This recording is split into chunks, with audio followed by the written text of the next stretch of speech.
What's up, guys? This is Song from Run with Song. Today's May 27th. It's 9 p.m. in Iten, Kenya. Um, Today I did nothing much. My ankle is still injured, but my day just went by. I don't know where it went. It was a very short day.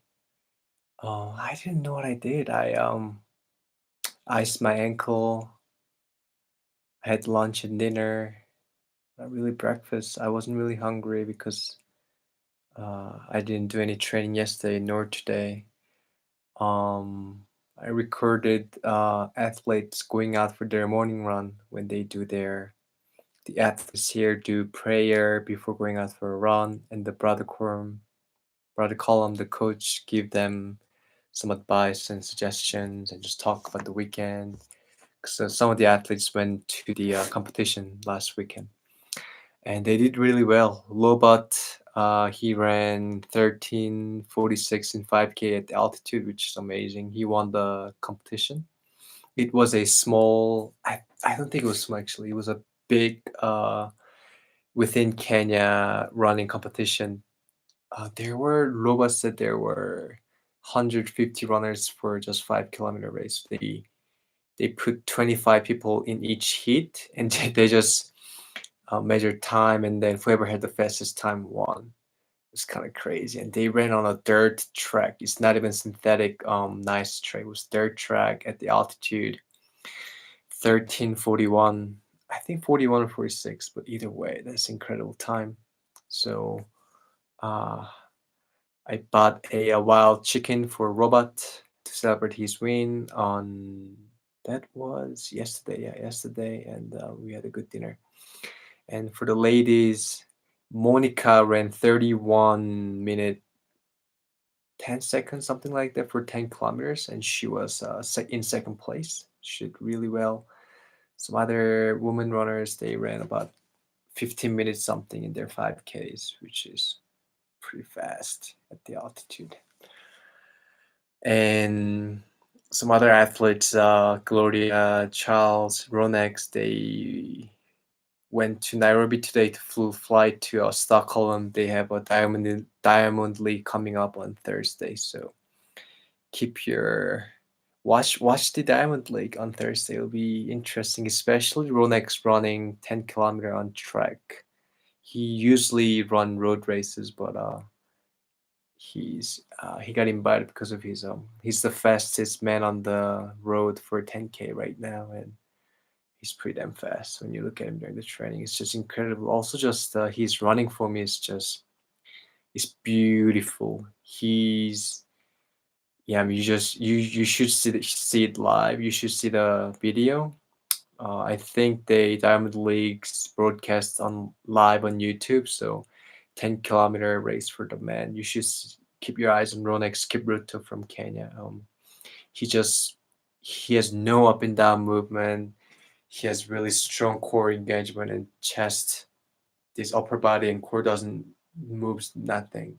There's no movement. It's just really tight and compact arm movement, and legs are the cadence is super smooth and fast. Push off the ground really nicely, and it's just beautiful. Um, and yeah, it's a little tough. Actually, very tough to be not able to train. It sucks because I came all the way here to run, but not being able to do it really sucks. But life throws shit at you, and sometimes you just gotta live with whatever you gotta live with whatever life throws at you. You gotta play the cards that you're dealt with. There is a quote that I put in my newsletter this week, and it's by Joseph Campbell. I don't know if you don't know him. He's a wonderful scholar who studied comparative mythology and comparative literature. His book, Power of Myth, is amazing. You should read it. And so his quote is: as you proceed through life, following your own path, birds will shit on you. don't bother to brush it off. Getting a comedic view of your situation gives you spiritual distance. Having a sense of humor saves you. I think he was talking more about things that are more devastating than an ankle injury like that I'm kind of going through. But this injury is kind of a bird shitting on me. Like I didn't expect it. It came at the moment when I was cooling down after a nice long run. Um, hey, I mean, I just laughed at myself when I was on the ground, rolling in pain because I was like, what's the point of getting mad at yourself and getting mad at the injury? There's nothing I can do to go back. So I accept it and I'm just gonna take rest. I'm gonna finish translating my book into English so people, you guys who speak English, who read English, can read about my experience in Kenya back in 2015. It's more than about just running or me living and running in Kenya. It's more about taking a leap to go on an adventure that I've dreamed of, taking a risk, and how I did that and what went through my mind, and how it didn't how taking that risk and going on the adventure didn't give me these, how should I say, how that taking a leap didn't really impact me in a way that I was worried about. It actually turned out really well, and um, having that experience really made me realize that we do suffer a lot more in our imagination than in reality, as Seneca said, one the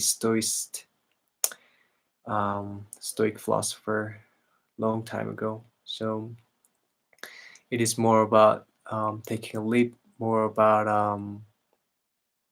kind of experimenting with your life, more about um, living living a way of life that you've dreamed of in a and also minimizing the risk and also coming out with a meaningful experience. So um, the some of the writings are translated and are on my website. I will have the link in the description. You can read some of them.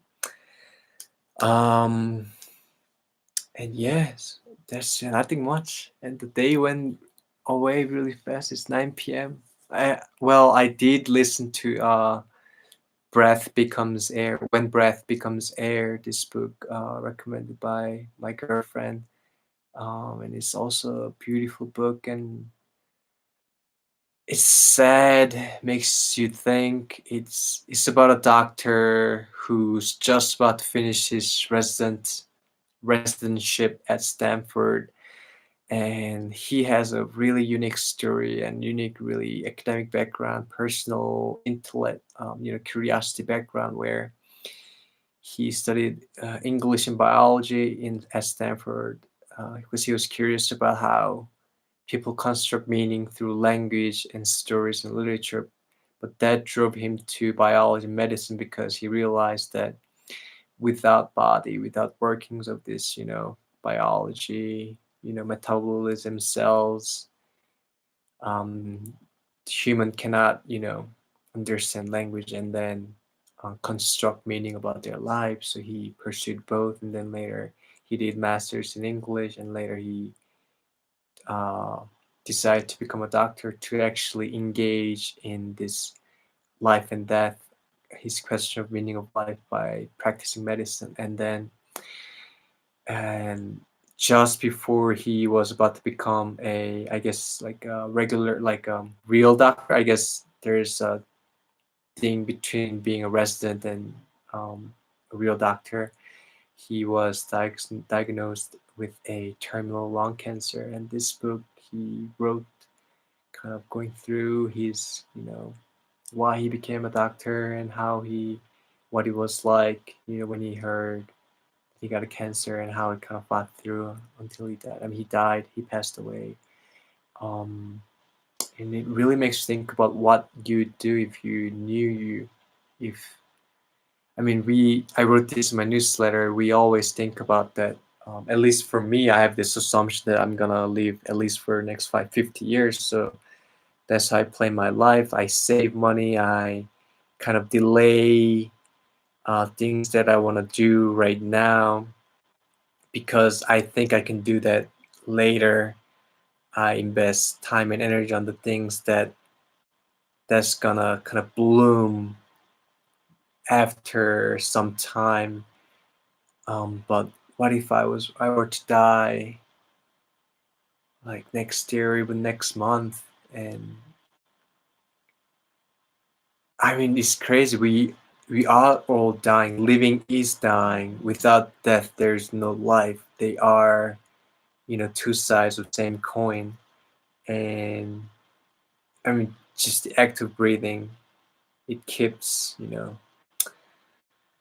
um, yeah, it makes you think. This book makes you think, and this book really puts you into perspective that you don't get during daily lives. When you get when you're so sucked into your daily lives, I think it's good to have this kind of perspective on your life then, and know that you are gonna die. And where do you really find meaning in your life? Because this is, I mean, as far as I know, I have no memories of my past lives, if there is any. I have no expectation that I'll live forever or I'm gonna be born. So this is only one life, and how am I going to make it meaningful? Um, really for myself, I back when I was a teenager in college, I was very concerned about making my life meaningful for other people.